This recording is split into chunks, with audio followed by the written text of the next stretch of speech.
Right now the card is listed at 15 fights. We're on Friday, so it may not stay that way.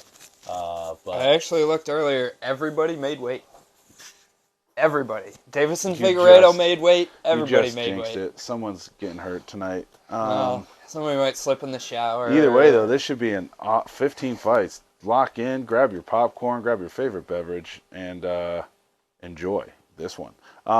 So the first fights of the night. So we got four for you tonight. The first one we're gonna break down for you. Give you our opinions on. Um, we got Ismail Bonfim versus Terrence McKinney. Bonfim is coming in at 18-3. Terrence McKinney is coming in at 13-4. Andrew, go ahead. Give us your thoughts on how this one's going to play out. Yeah, I mean, so we all know Terrence McKinney by now. The dude comes to absolutely wreck shit in the first round, and then cardio is a little suspect after that. But we've seen him get, I don't have the number in front of me, but I can think of at least 3 first round finishes within under 2 minutes in the UFC already. We saw an absolutely wild fight with Drew Dober. And of course, he came out on the wrong end of that one. But if you just want to see really fun combat That sports, first round was go crazy. back. It's 4 minutes and 30 seconds of your life or something like that. Watch Drew Dober and Terrence McKinney again. That blew my mind to watch that one. Just a incredible classic, amazing UFC fight. So we know McKinney can finish it on the feet. He's powerful with the hands. He also can wrestle and has grappling ability and submission finishing skill as well. His biggest drawback is that he can get hit. I saw somebody, I was watching a podcast earlier today that said Terrence McKinney's best defense is his offense, and I that agree with could that. not be more accurate. I agree That's with that. totally true. But he definitely leaves himself open to getting hit a good amount. So definitely, as much as he can clip somebody, he leaves himself open to get clipped. Bonfim, he has a boxing background, so he's really good on the feet as well. He's a powerful striker. He blitzes forward. He comes forward constantly. For a guy who's in his debut fight in the UFC, he's faced some really solid competition if you go back and look at his record. He's fought some really good guys, so he, despite debuting in the UFC, has some really good wins on his record already. I also think that it's saying something, giving Bonfim the matchup with Terrence McKinney in his first fight in the UFC. Terrence McKinney is a guy with a little bit of hype behind him. Bonfim is Brazilian, and this fight is in Brazil. And it Hometown kid right there. almost kind of feels like um, the UFC is trying to set up where he can kind of catch some fire in his first fight if he beats a guy like Terrence McKinney in a fight that's probably going to be fireworks for a very short amount of time between both guys. The under 1.5 in this fight is minus 275. Yeah. I There's a can't reason for remember that. the last time I've seen a number that wide. It's almost tempting to bet the over, but the way McKinney fights and the way Bonfim fights too, I don't think I want to be on the other. I'm not betting that under 1.5 at minus 275. That's way too wide of a number. But I don't think I want to be on the other side of it either. I think that's one to just leave alone. What I do have for a bet on this fight is Terrence McKinney. Just took the money line. Yes, he probably finishes it. I mean, you have the under 1.5 at minus 275.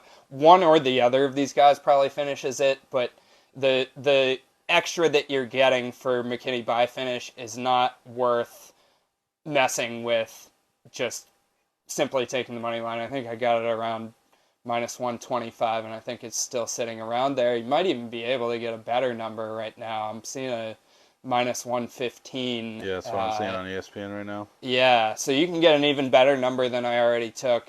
And the reason I took McKinney in this one is he has the UFC experience. So a lot of the times, even really good fighters, you see them get kind of bright-eyed in their first fight, and not do things that they know really well how to do. I think Bonfim has a really bright future in the UFC. I would not be surprised at all if he does come out with the win.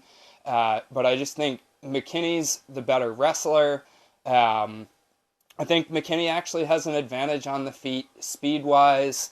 And I see McKinney getting the win. This is not my most confident bet.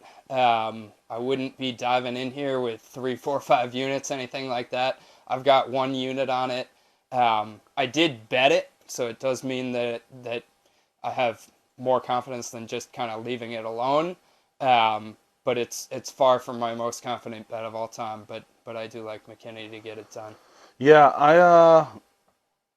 I think, Bonfim's got the hometown crowd going for him, but you look at Terrence fights, of his 17 fights, only 1 has went to 3 rounds, and 2 have went to 2 rounds. Every other fight have went in the first round. So that under 1.5 is probably hitting one way or the other, yeah. whoever So wins. But I'm leaning towards McKinney finish here. I like that. I think McKinney gets it done. Again, it's all going to come down to, can he not gas himself out, but which right. we also know that. And honestly, I think his best route is to go for the takedown early. Yeah. I think this is a pretty close fight on the feet. I think he definitely could get clipped on the feet. Yeah, I think the safe bet is for him to get this to the ground, try to find a sub, which he definitely is more than capable of going. So I've worked McKinney into some parlays, which we'll talk about later. But That's I scary do to like me. I do like do the that. well. I just good like luck to you. I like it because, again, anytime you can get low odds on a fight like that, like, it helps boost parlays. So, Sure, but if it hits. but I will if it hits. be. I'll probably throw just a couple units just on the money line too, because it's pretty close to a pick 'em. So I'm liking McKinney in this one. Yeah, that's my pick for this one. Good. I'm glad we're on the same side. I'm looking. Last kind of thought that I have on this. It's definitely an interesting live bet spot. If McKinney wrecks the first round, but Bonfim's still alive. If you get We've to seen that. McKinney gas out, so if we're going to a second round and Bonfim's clearly lost the first round, a live bet on Bonfim is not bad there. That's actually not what I was going to say, though. I'm looking forward to. This is a weird thought, but hoping McKinney wins this fight because I bet on him, thinking he will win the fight. But to betting Bonfim in his next fight, I think Bonfim is going to have a very solid UFC career. I think he's a guy who's eventually going to make his way into the rankings. I think he's going to. This is a guy who's going to hang around. You're going to hear from him, despite me picking him to lose this weekend. Awesome. All right, the next fight, moving right along. The next fight that we're going to break down is Paul Craig versus Johnny Walker. Paul Craig is coming in at 16-5-1. Johnny Walker's coming in at 19-7. Paul Craig is the slight underdog actually pretty big underdog at plus 170 is what I'm seeing it as, and Johnny Walker is the minus 200 favorite. Go ahead, Andrew. What's your thoughts on this one? Yeah. Here's Lucy the dog in the corner playing with her squeaky toy. I like Johnny Walker a lot in this fight. Thus far, I've parlayed him with Josiane Nunez and only put 1 unit on it. Very likely tonight, tomorrow morning, I'll find another way to bet Johnny Bookie, Walker sorry again. to interrupt you there. Jay Bookie, what's up, buddy? Welcome. All right, keep going. Anytime you see Jay Bookie pop on, it's a good. Hey, you got to shout out the friends. So yeah, as I was saying, I like Johnny Walker a lot in this fight. probably going to find a way to bet him again in addition to the way I've already bet him.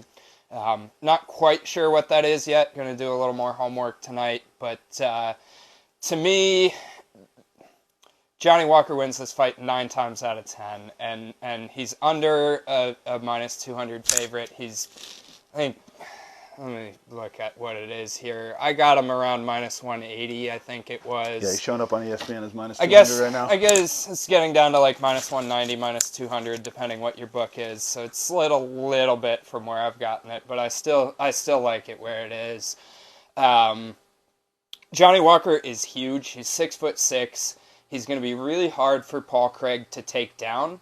And we all know that Paul Craig's only way to win a fight at this level is to submit somebody. If you're going to bet Paul Craig in this fight, please, please, please do me a favor. Do not bet his money line, just bet his sub line.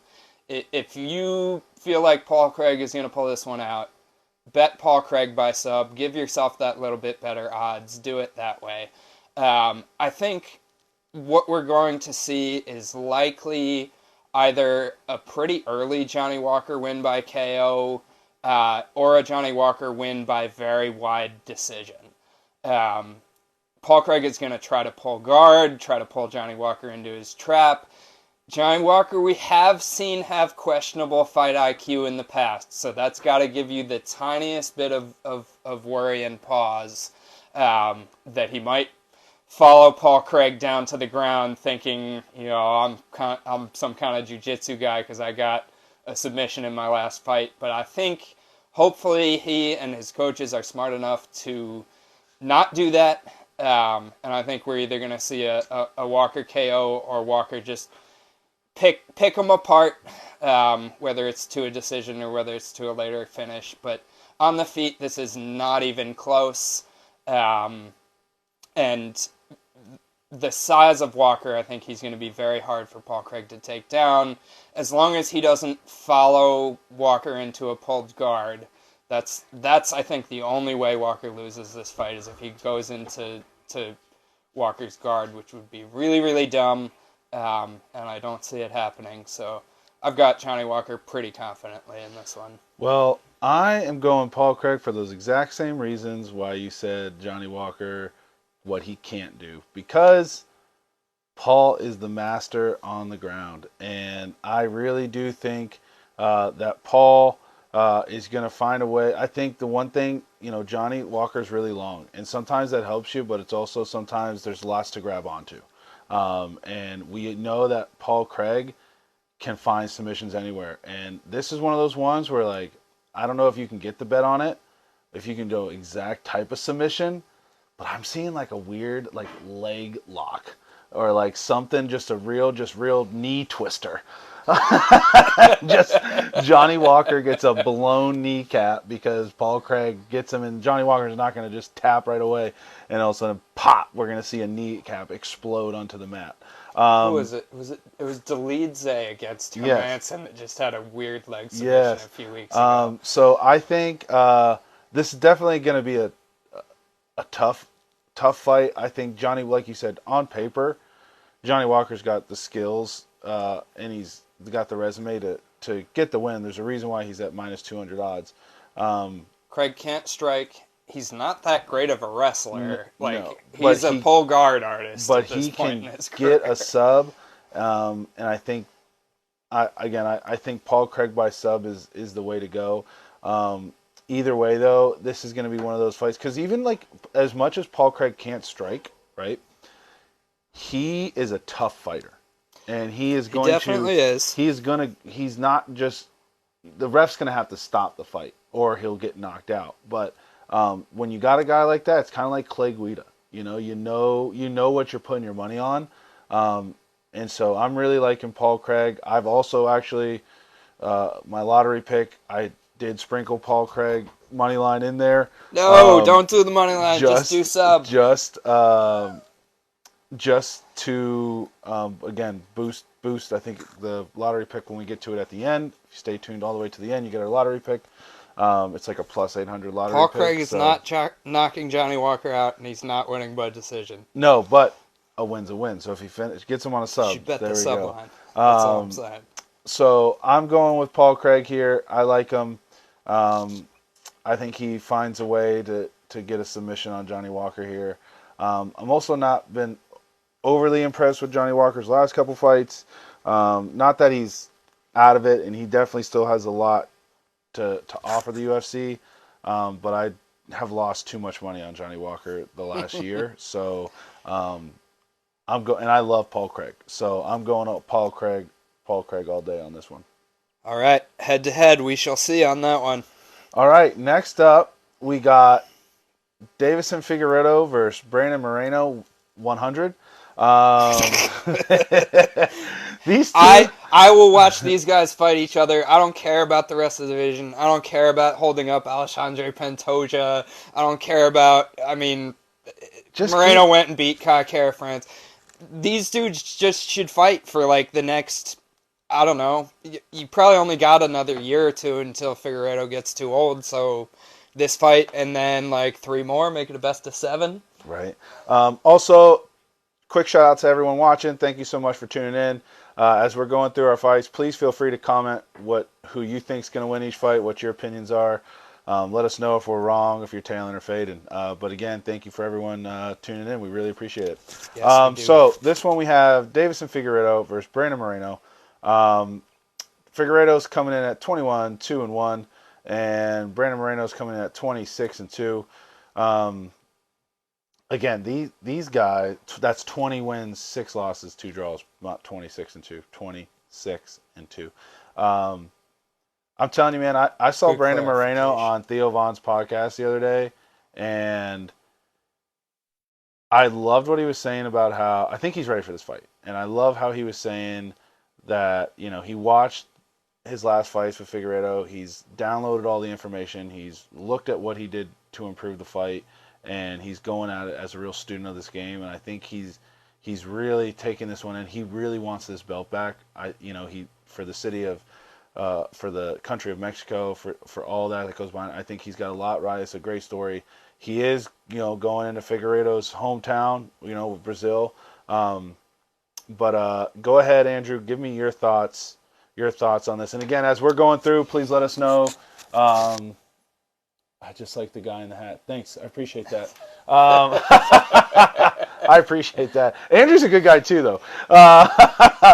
Is that a girl or a guy? I have no idea. Not that it matters. No, not that it matters at all. But go ahead, Andrew. Start us off. And again, as Andrew's going, let us know who you think's going to win, Figueiredo versus Moreno. But Andrew, go ahead. Yeah, let us know how you think this one's going to go. I would love to hear from the crowd about who people think is going to win this fight, because I am so torn on this one, to the point where, like, I guess I should talk about the fight before I talk about my bet, or lack thereof bet.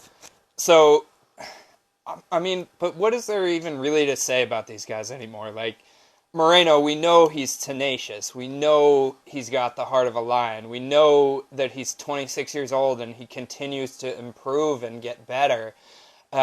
We know he's got incredible wrestling. We know that he worked the body really well, especially in his last fight against Kara France. Figueiredo should be up 2-1 in this series. The only reason it's 1-1 is because he had a point deducted. We know he's going to be the bigger guy. We also know he has a harder weight cut. We also know he's the older guy, being 35 years old now. Both of these guys are super well-rounded, good everywhere. Figueiredo's probably got a little bit more power in the hands. These are just clearly the 2 best fighters at 125 right now. Like, I say it jokingly, but I really wouldn't be mad at this being a best-of-7 series and just shutting out the rest of the division. Like, this fight is just going to be fun to watch, no matter what. I am a huge fan of Brandon Moreno as a person. Just what he brings to the sport, the character that he has. I mean, I feel like me saying this, like, he's going to turn into the next John Jones just to make me look bad. But the That's person wild. he seems I don't know where you were going with that one, but sure. No, because, like, people used to say that about Alex Rodriguez. Is like, oh, he's the best guy, and then it comes out, all right, steroids, cheating on his wife with strippers, this, that, the other thing. Like, everybody used to say Alex Rodriguez was the best guy, and then he wasn't. Lance Armstrong was the best guy, and then he's a cheater. You know what I mean? Like, this stuff happens. We're getting there. You're going around the block, but we got this. All right. So I hope that doesn't happen to Brandon Moreno, because I think he's great for the sport and for the UFC, and I'm a huge fan. And I am rooting for him as a fan to win. I have not bet this fight. I wrote myself in my notes in front of me right here a huge note that says pass. I got very close to pressing send on a Figueiredo bet because he's minus 105. I do think he's the better fighter. I did look at weigh-ins earlier, and he made weight and looked decently comfortable doing it. I'm probably passing entirely. If anything, like, if the Figueiredo line creeps a little higher, like, if I can get, the plus 115, plus 120 on Figueiredo, that's a little bit more tempting to me than where it is now. So I would say, my head says Figueiredo, my heart says Moreno. Everything has me all twisted up inside out and backwards, and probably I end up passing unless the line moves from where it is right now. Yeah. This is one of those ones where it's such a coin flip.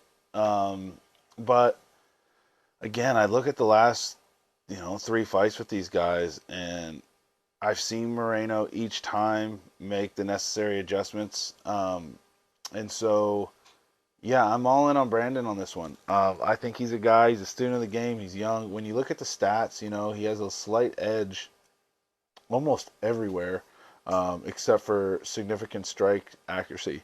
But even Brandon was, again, he was saying on the Theo Von podcast, it was like, he knows, he's like, I know that I can't just knock out a guy with one punch.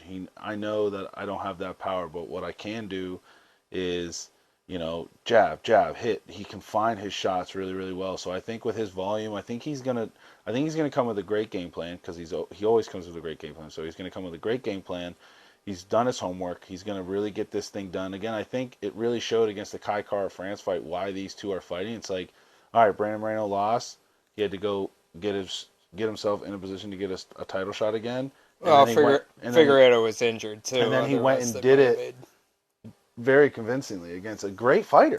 Kai Kara France is no joke. So I look at all those things, and I see Brandon Moreno taking this. I know the one line to look at, the 4.5, was the over-under on this right now, and I think that was actually pretty close, like lower odds. I think maybe like minus 150, so that could be a little something to sprinkle some money on. I do see this thing as going the distance. But yeah, I'm going all in on Brandon Moreno here. I like his money line, and I like it. I've liked sprinkle again because it's such a low odds. I love incorporating this into some parlays too, because you can load up there. Because again, I feel like last week there were a lot of heavy favorites, so that really didn't. So what's that? It's minus 150 to the over or to the under? The over. The over is minus 150. Yeah, 4.5. So I might be interested in the under. Interesting. At plus 125 or whatever that is. Interesting. Both of these dudes are capable of finishing the other one. I mean, we saw Moreno finish Figueiredo. Yep. Might be interested in the under at slightly plus odds. Yeah, but Figueiredo, he came in sick that fight. That's true. He had a tough weight cut. He had a tough weight cut. He wasn't 100%. These two are savages. I think I see this thing. Going the distance. Either way, though, it's going to be an exciting fight, and this is probably this could have been a main event on any other card, 100%. So these dudes should just fight each other over and over. But the only reason it's not a main event is because you do have one that's even better, and it's because you have two complete style differences. This is like your 100% of striker versus grappler type deal. You got Glover Teixeira, who is 33-8, going against Jamal Hill, 11-1. Credit to Jamal Hill here. Answered the call right away. They announced that fight like minutes, like at the press conference, like right Oh, I think after. they said that Yeah, that the UFC, whether it's true or not, I think he said something like the UFC called him before Jan and Ankalaev were even out of the cage. yeah, like it was ready to go. So credit to Jamal Hill being ready, and again, Jamal Hill's he's a dog and he's a warrior and he's game for any fight. Um, but yeah, this is going to be a fireworks fight. I'm super pumped for this one. Go ahead, give me what are your thoughts on this one? Yeah. I mean, we already got into it in the beginning. I think these are the two best light heavyweights out there right now. I also, not to be like negative Nancy or whatever, I think that's a little bit of kind of an indictment of the light heavyweight division since John Jones left, and I'm super pumped that John Jones is He's coming back. back and fighting Cyril Gahn, He's back, ready to go. and um, that's in March, so we've got a ways until we get into that breakdown, but that's going to be a fun one. Um, yeah, I mean, I have been a fan of Jamal Hill for a long time. I think Jamal Hill is the truth. I have a 3-unit bet on Jamal Hill's money line. I'm very scared that he might get submitted early, and I might lose that bet. Um, Glover Teixeira is 43 years old. I love Glover. I'm a huge fan. Seems like a classy guy, good for the sport. Uh, he can sub anybody, and Jamal Hill is not that good on the ground. So as I said, that's definitely scary. Glover has good wrestling. Um, Another thing that scares me is Glover getting a lot of cage control in this fight, and Glover has high fight IQ. We've seen Glover kind of evolve in his career from when he was younger. He was more known as a striker, and as he's aged, I mean, 43 years old to be fighting for a title is amazing. Um, as he's aged, we've seen him become much more of a grappler and a submission artist. But he does still have power in his hands on the feet. He can still knock you out. He did hit Jiri hard in that fight and rock him a couple of times. Hill is 31 years old, right in his prime. He's got KO power. He's slick and quick on the feet. He's accurate with his striking. His takedown He did knock defense, out. Sure, did knock out Anthony Smith too. right? And that was the ground and pound. That was, Yeah, I can't remember exactly how it went, but like they were talking to each other, and he was like, "Do you want me to keep hitting you?" yeah. He was like trying to let him out of it, because it was such a domination Yeah. against Anthony Smith. Uh, Hill's takedown defense is a little suspect, which definitely is the biggest worry.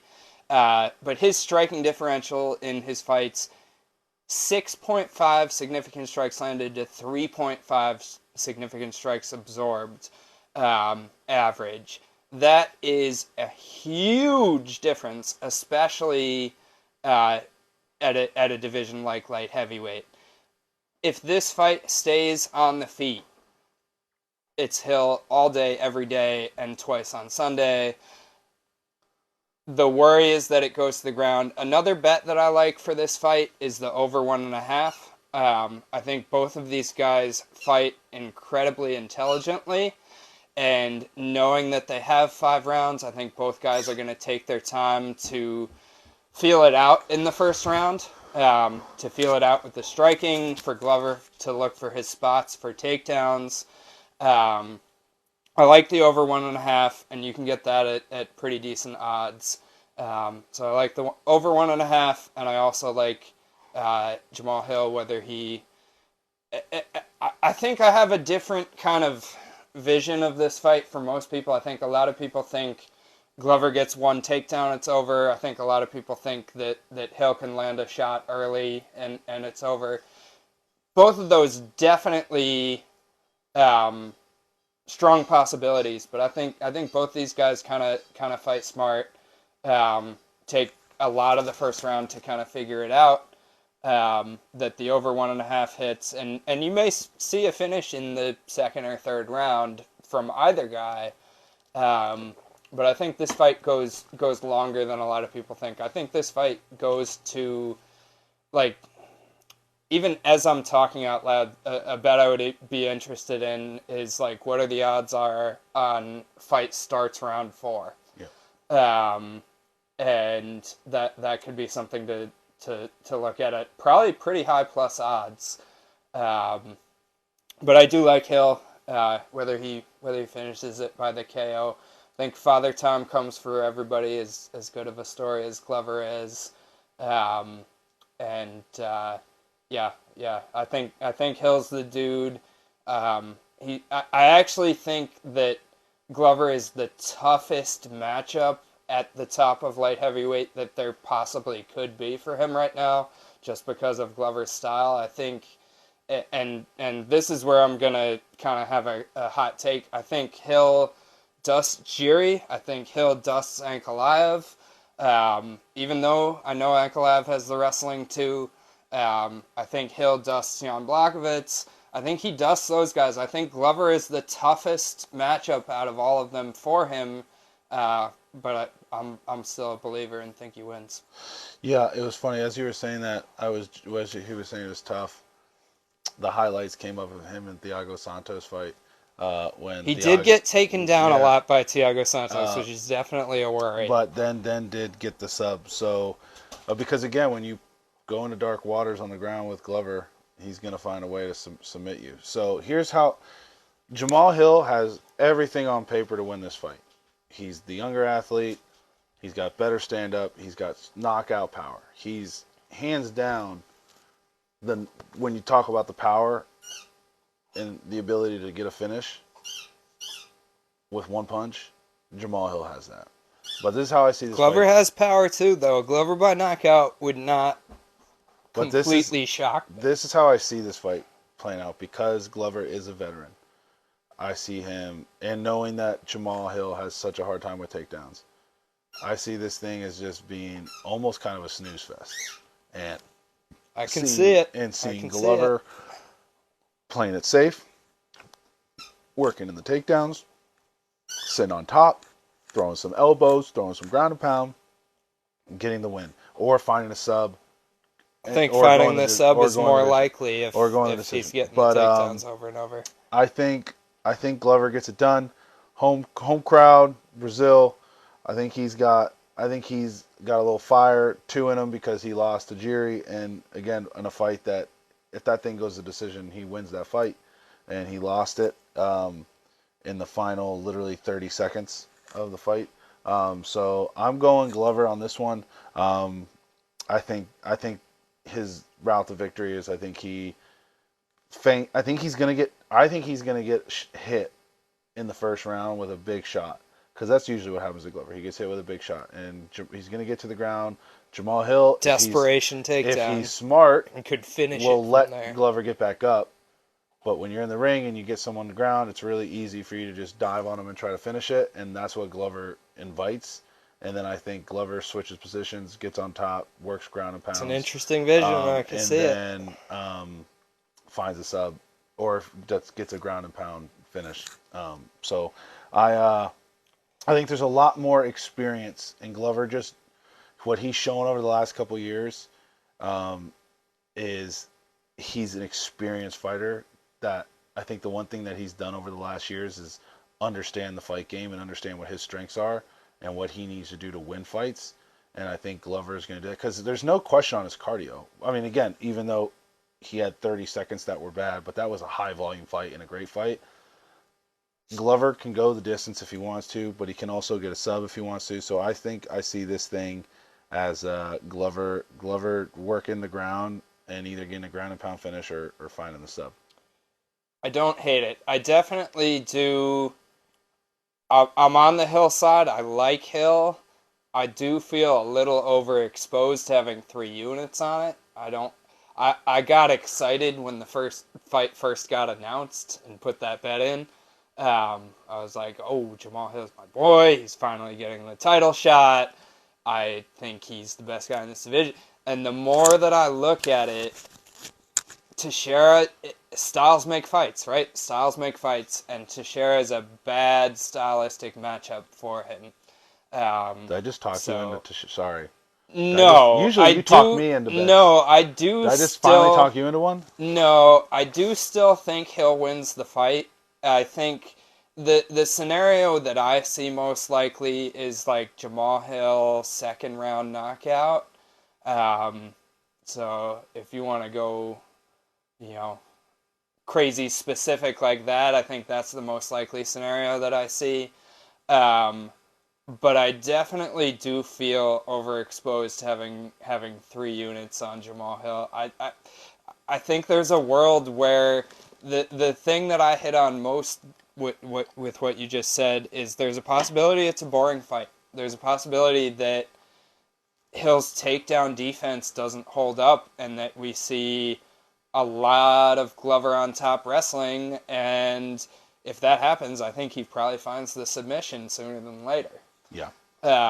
And that's definitely my biggest worry. Like, I mean, like I said, like my hot take that Hill dusts Jiri and Ankalaev and Blachowicz, I really do think Glover is the worst style matchup for him out of all these guys.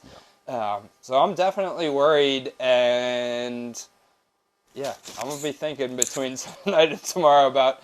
I'm not gonna hedge the whole bet, but I might hedge a little of that 3 units because that's a lot. Yeah. Um, Well, let's. That's good. Either way, it's going to be a great fight. Or Boarfest, one of the two. But let's go into knockouts. So my knockout bet of the night, I'm going Terrence McKinney. That's my knockout bet of the night. What's yours? I like that. I like that. Um, yeah, McKinney is one that I like too. I'm just looking for the odds on it because I think I looked at this earlier today, and all right, it's actually not bad at all. Plus I'm one. actually probably going to bet that. You can get plus 200 Oh yeah. on Bet Rivers right That's now. well. That's mostly probably because he also has the ability to find a sub. That's Right. the thing. And he has the ability to get knocked out himself. What's the finish? Um, What's just Terrence McKinney finish? just inside the distance. That's probably not even plus odds. That's probably like minus 110, minus 150. Inside the distance is exactly minus 110. Is what I'm saying. Which also is a good idea to pick on. Pretty much a pick 'em. Right. But I mean, his money line you can get minus 115. Yep. So why not pay the 5 cents on the chance that The fight goes something crazy happens and it goes longer? Right. Yeah, so that's one that I like too, is Terrence McKinney knockout. I also like Johnny Walker knockout, but I'm looking for the odds on that too. So that's negative odds on a knockout. The best odds I'm seeing are minus 114 for a Johnny Walker knockout, so that one's probably not bettable. There is a third one that I like for a knockout bet. Gotta pull up the odds here. Shogun Rua is a legend of the game.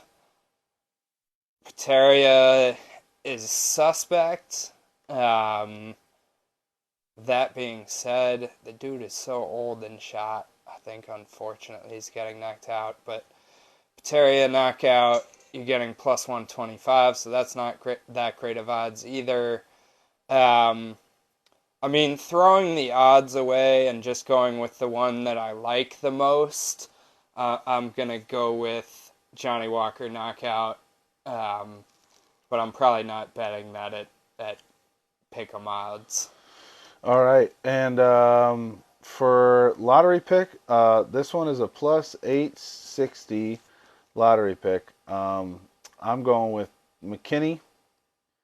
I'm going with Paul Craig, going with Jessica Andrade, Gilbert Burns, and Brandon Moreno. That is my lottery pick. That's coming down. That gets you at plus 800, 860 odds. So that's my lottery ticket for you on that one. Nice. All right. So I'm going to throw one together real quick Which here. the reason I say Gilbert Burns, so he's minus 500. We didn't talk about this one tonight, mostly because we skipped over this one because the line was way too wide, but it's because we think it's wide. It's set where it should be. We think. I know me and Andrew were talking off camera about it. We think Gilbert Gilbert Burns Burns smash. is gonna really plow through Neil Magny on this one. Yeah, I mean, looking at the finish line there, maybe, but even if it goes the distance, because Neil Magny's tough. Neil Magny's no joke. Um, but the skill level difference there Also, is is Rebecca making cookies right big. now? I don't know. I smell something like that. She might be. I know you all can't smell it right now, but it smells like fresh cookies being made. Do you know that smell? It When does fresh, smell like that. when you just walk in the house and it's just like fresh cookies. Also, I saw her walk by with like a cup, and it looked like milk. Interesting. But it could have just We'll have to it could have investigate just that it could have just situation been maybe in a hot tea. second. We're definitely have to go on and invest in whatever the word is I'm I looking gotta for. put this the way I Investigation. want it. I'm about to give you my lottery ticket, but it includes. While he's looking again, everyone, thanks so Okay. much for joining. Check out all of Andrew's bets. He posts them all on Bet MMA and our Twitter. Our Twitter is at recliner_report. I know we talked about the 4 fights we're looking for, but Andrew, who is our UFC specialist, drops all of his picks on Twitter. So follow us at recliner_report. You're going to see our full entire fight card bets. We also live commentate during the fight, so please keep an eye out on that. Also, you'll notice we're in our merch. Please, we just launched our new merch store, Recliner Sports Report, partnered with Etsy. Proceeds for our merch goes towards, for the next 2 weeks, goes towards Alzheimer's Foundation. Each month we'll be going. Alzheimer's Association. Each month we will pick a new charity to donate towards. So again, that's what our mission is. Our mission's always been since day one we started was to help out, help use our platform to help raise money for communities and charities, and we are all about that. This has definitely been a passion project. We're coming up on a year now, so head on over to Etsy, the Recliner Sports Report store. There's shirts, nice quarter zip hoodies. It's getting cold out there.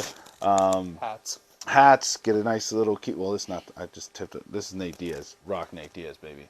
But we do have our OG Keep Change hat that just came out too, and we have a couple cool Cleveland and Cincinnati shirts that just got launched. So head on over there, grab some merch, help some people out.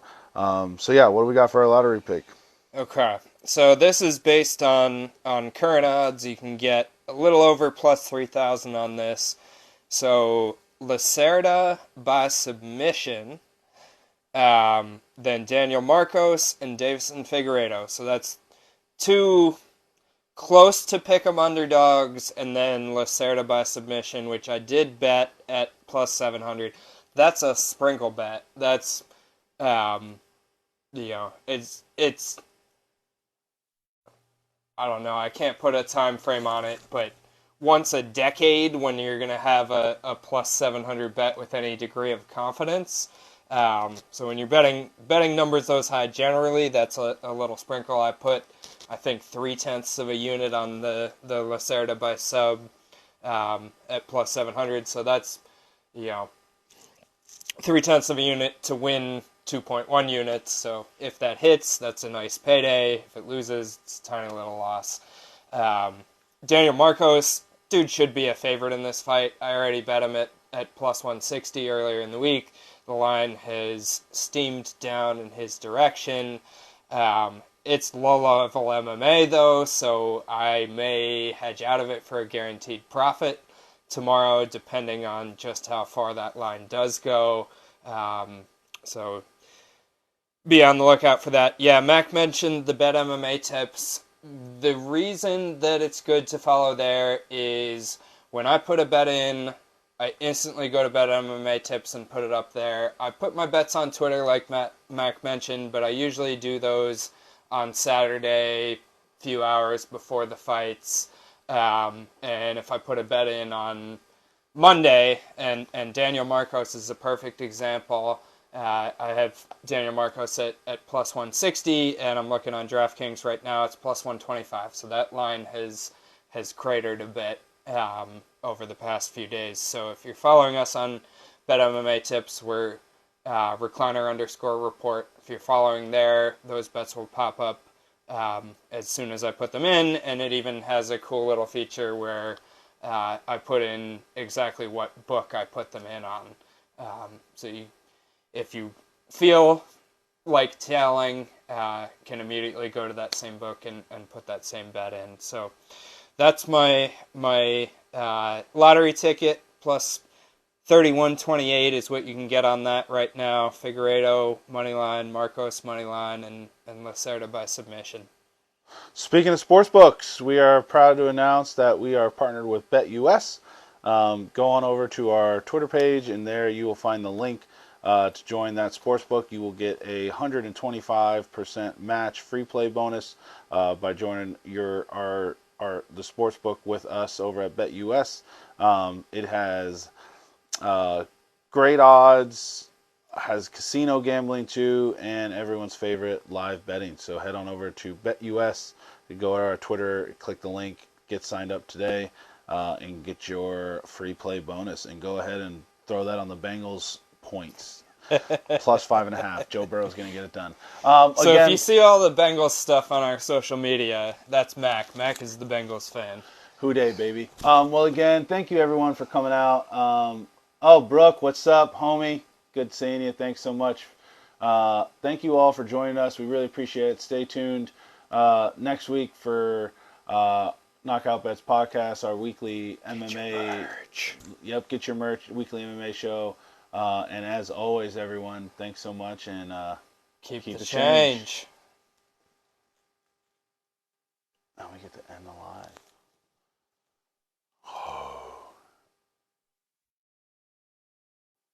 End live.